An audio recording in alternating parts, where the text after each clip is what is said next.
देव के प्राण को जीव कहती है, कान सुनते हैं। देखिए, जीव क्या कहती है? कहती है। कान क्या होते हैं? सुनते हैं। और मन क्या करता है?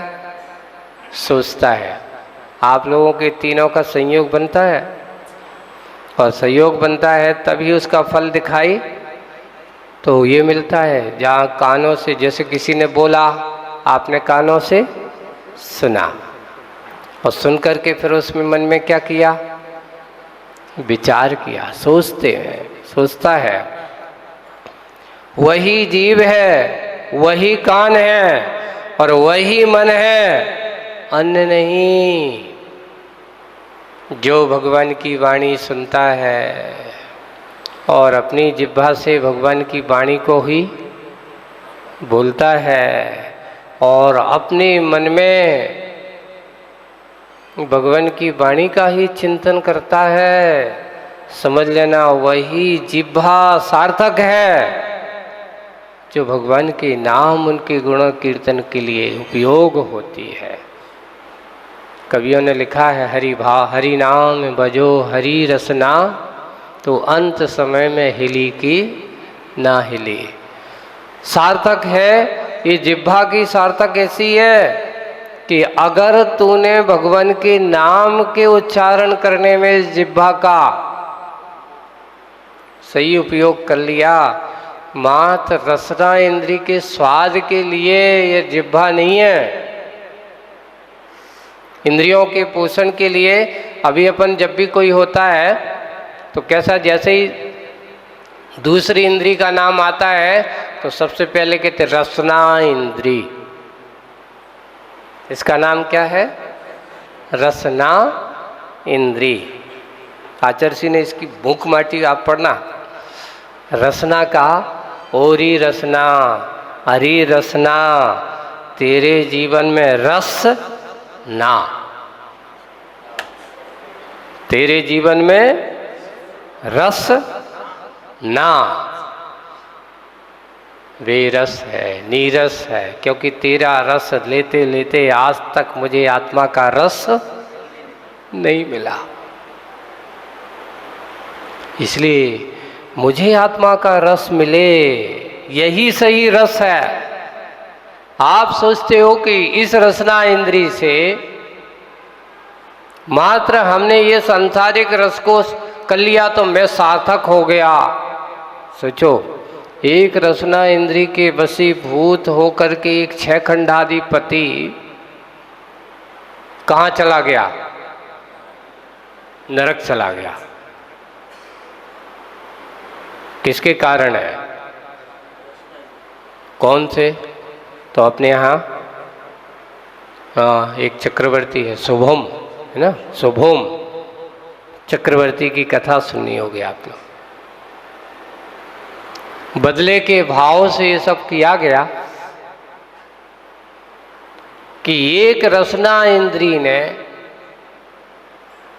थोड़ी सी गलती क्या हो गई, उनकी रसना इंद्री को कष्ट पहुंच गया। चक्रवर्ती की रसोइयों में एक दिन का अलग अलग, पूरे कहते 365 रसोइया होते हैं। अकेला चक्रवर्ती का भोजन बनाने वाला, ऐसा नहीं कि पूरे परिवार का भोजन बनाने वाला। एक के आदमी को एक रसोइया ही पूरा का पूरा भोजन तैयार करता है। हुआ एक दिन वो रसोइया जो जिसकी ड्यूटी होगी, उसने बहुत अच्छी खीर बनाई, पर उसने ये ध्यान नहीं दिया कि भाई खीर ज़्यादा गर्म है। और चक्रवर्ती ने जैसे ही लिया और मुंह में डाली तो उनकी रसना क्या हो गई? आपको गरम गरम जिस रसना से आपको अच्छा रस मिलता है, अगर उसी रसना को ज़्यादा गरम गरम खिला दो तो वह रसना भी आपके रस को बेरस कर देगी। और जैसे ही उन्होंने उसको सेवन किया, चक्रवर्ती के मन में गुस्सा आया, इतना क्रोध आ गया कि जिस रसोइये की ड्यूटी लगी थी उसने जाकर के जो रसोइये ने खीर बनाई थी, और खीर का वो जो हंडा है जो जिसमें अब बनाए चक्रवर्ती के यहाँ छोटा मोटा, अब एक कौ के लिए थोड़ी बनाया जाएगा, पटरानी भी होगी और भी होंगे, और तो वहाँ तो इतने सारे उन्होंने बनाया होगा। तो गुस्से में चक्रवर्ती आया, क्योंकि उसकी रसना क्या हो गई, जल गई है। ये रसना इंद्री का, अगर वही अच्छी खीर होती तो बड़े चटकारे लेके खा जाता, बड़े आनंद के साथ खाता, लेकिन आज उसकी रसना जल गई, उसके दुख का आनंद, दुख का कारण बन गई। उसने वो खीर ली गरम गरम और रसोइयों के ऊपर डाल दी, जल गया। तड़प तड़प के वो मर गया, जाकर के वो विंतर बन गया। मर कर के क्या बन गया, व्यंतर बन गया। उसने भी सोचा कि मुझे ऐसे तड़पा तड़पा के मात्र थोड़ी सी जिह्वा क्या जल गई, मेरा पूरा जीवन जला दिया। देखिए, ये कहलाते हैं कभी कभार छत्री जब अपना आपा खो देता है, विवेक ज्ञान रहित हो जाता है। गलती चाहे तो अगर इसमें कहें रसोइया की गलती थी कि खाने वाले की गलती थी, देख लेते भाई। लेकिन होता क्या है, आदमी की विशेषता यही है कि अगर उसको कष्ट पहुंचता है तो ये नहीं सोचता कि मेरे कर्म का उदय था, ऐसा हुआ, ये चिंतन नहीं करता।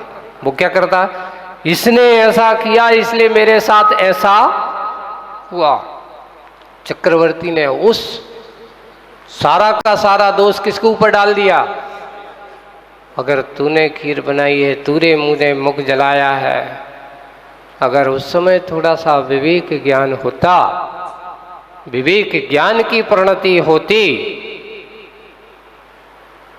तो उसके अंदर ऐसे भाव नहीं होते, उसको मारने का भाव नहीं होता। पर उसने क्या कर दिया, ओहो, एक जीते जागते संगी पंचेंद्री जीव, उसको भी नहीं सोचा कि ये भी मेरे जैसा ही व्यक्ति है।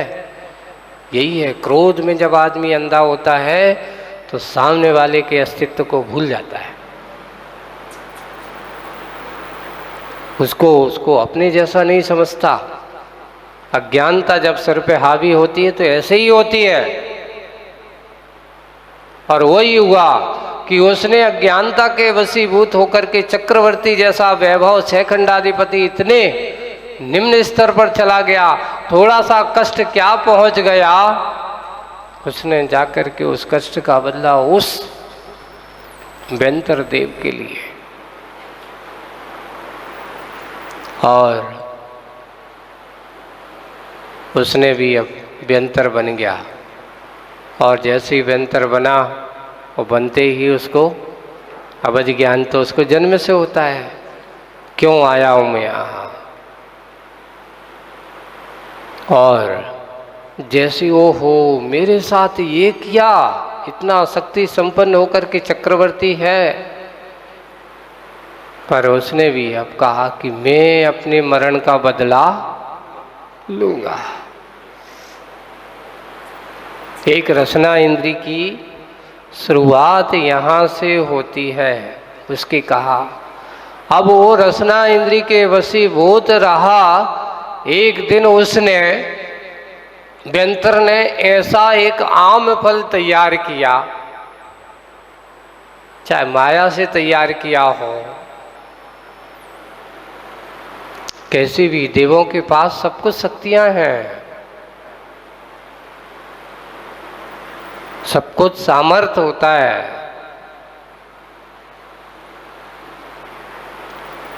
अब सामर्थ उसके पास है, ऐसा नहीं, और चक्रवर्ती के पास भी सामर्थ है। जैसे ही वो गया और एक अच्छी सी सुंदर सी टोकरी में अच्छे सुंदर सुंदर ऐसे जिन्हें देख कर के ही नहीं खाने के भाव हो तो उसके जीवों व्यक्ति के अंदर आम खाने के भाव हो जाए।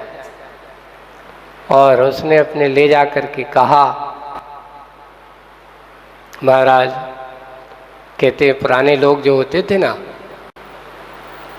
कि उस समय राज्य शासन होता था, नई नई फसलें आती थी, नए नए फल वगैरह आते थे, तो भेंट के रूप में सबसे पहले किसको दिया जाता था?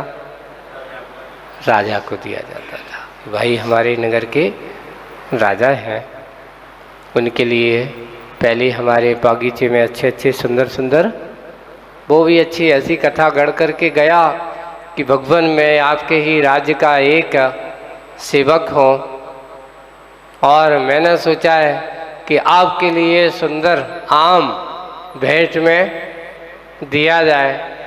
और जैसे ही आम वहाँ गया, उनके लिए आम जाते ही चक्रवर्ती सोचता है कि बहुत सुंदर दिख रहा है, चख के तो देखो। और जैसे ही खाता है, ओहो ऐसा आम तो मैंने पहली बार खाया है, कहाँ पर मिलेगा? ये आम कहाँ पर है? बोले महाराज समुद्र के उस पार मेरा छोटा सा गांव है, वहाँ से मैं आपको भेंट के लिए अपनी नाव में बैठ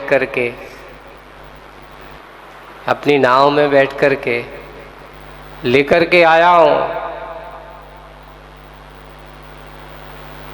ओहो, राजा के मन में सोचा, मुझे मेरे राज्य में ऐसे फल हैं? हाँ आपके ही राज्य में है। कहाँ पर है? आपकी बस समुद्र के पार चलना है। चलो, अगर सही विवेक जागता, जाओ सेवक को भी सस्ता था और लेकर के आओ। लेकिन जब इंद्रियां सिर पर सवार होती हैं तो आदमी को कुछ समझ में नहीं आता। उस समय की उसकी बुद्धि भी कैसी हो जाती है? वैसी ही हो जाती है, अज्ञानमय उसकी बुद्धि भी हो जाती है। चक्रवर्ती के पास क्या कमी है? 6 खंड है, राजा महाराजा हैं, इतने सब कुछ हैं, आदेश देता। तो उन्होंने कहा कि चलो कहाँ मिलेगा? राजन अगर आपको ऐसे फल और चखना है तो आपको मेरे साथ चलना होगा। उसकी बातों के माया जाल में फंस गया। बोले कि चलो मुझे तो वहीं जाकर के देखना है, और क्या करना है? पर उसने भी कह दिया, राजन देखिए हमारा छोटा सा गांव है, वहाँ आपके साथ तुम कहो, आप तो चक्रवर्ती हो, आपको किस चीज़ का ऐसा सामर्थ्यवान हो, लेकिन आपके साथ और कोई दूसरा मायाचारी हमारे वहाँ, तो आपको अकेले चलना होगा। जब उसने ये कहा तो उसी समय समझ जाते, अच्छा चलो।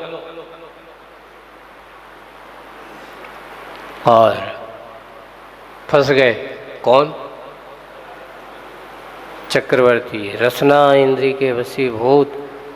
इतना है कहने को तो एक छोटी सी इंद्री है, पर ये जिह्वा अगर अच्छे कार्य में लग जाए तो तेरा उद्धार करा सकती है, और जिह्वा अगर थोड़ी सी भी अपशब्द करा दे तो सत्यानाश भी करा सकती है। चाहे तो तुझे पिटने से बचा भी सकती है, और पिटने से